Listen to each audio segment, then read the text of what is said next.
to our distinguished guests present here today, Her Excellency Bertina Radebenesh Enzen, South African Ambassador to the Philippines, Honorable Kazinan Mensudin Khan, former Italian Ambassador to the Philippines. Good morning.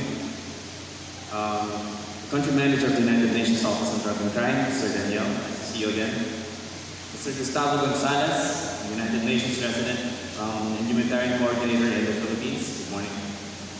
Our friends from UNODC, of course, Mr. Rafa is here. Mr. Rafa, Mr. Martin, my good friend from the Presidential Advisor on Muslim Affairs, Sir Honorable Al Tila, fellow workers from the Department of Justice, ASEC Miko, Chief Persida Acosta, the ever beautiful and ever intelligent Public Attorney's Office Chief, our chairperson from the Board of Pardons and Parole, Yusek Serge Calizo, our administrator from the Parole and Probation Administration, Attorney Benitez, representatives of the other departments. I think we are also graced by the presence of representatives of the DOLE, Mr. Ray Sanglay and Attorney Sara Mirisol. Are you here? Yes. Yes, there. So everyone here, Bucor officials, Bucor employees, sa mga lalaya ngayong araw, magandang umaga po. Today is a very special event. I'm sure if the Secretary was available today, would have come here to spend this day with you. Today we are celebrating the birthday of Mr. Nelson Mandela. At kilala niyo ba si Nelson Mandela? Sino may kilala kay Nelson Mandela? Wala. Okay, wala. Si Nelson Mandela was a lawyer, no?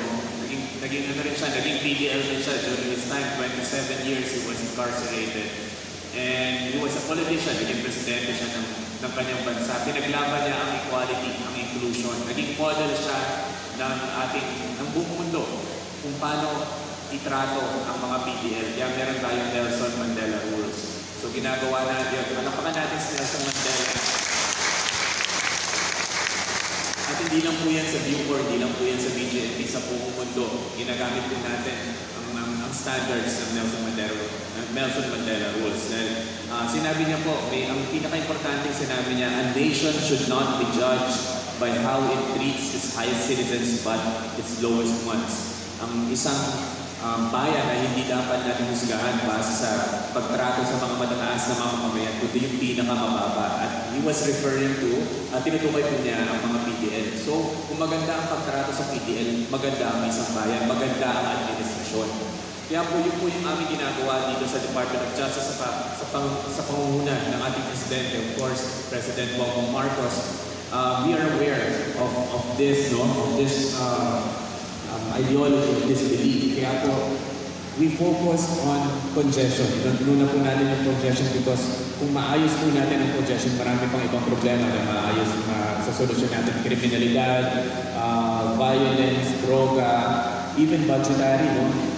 At nag-focus din po kami sa reformation. Nagkaroon kami ng mga agreements with different agencies, even schools, para habang nasa loob pa ating mga PDL, marami ng training kayo makukuha, marami kayo, even academics, mag-graduate kayo sa college. Ang ngayon po, nagpo-focus naman kami sa kalusugan. Nagkaroon kami ng joint administrative order with the Department of Health, with the PhilHealth, kung saan may ensure natin, masisiguro natin na habang nasa loob ang ating mga PDL ay nabibigyan sila ng tamang pagkatrato in terms of health. These things only show that we subscribe to what Nelson Mandela fought for.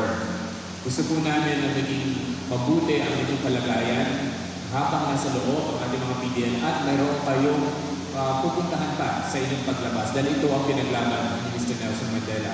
Kaya po sana patuloy po kayong sumuporta sa mga programa ng ating administrasyon sa pamamagitan sa pangangunan ninyo at ng ating Presidente. Of course, ang ating pinakamamahal na Bucor Chief, DG Greg Catapa. Palapakan po natin si DG, ano yung mga efforts.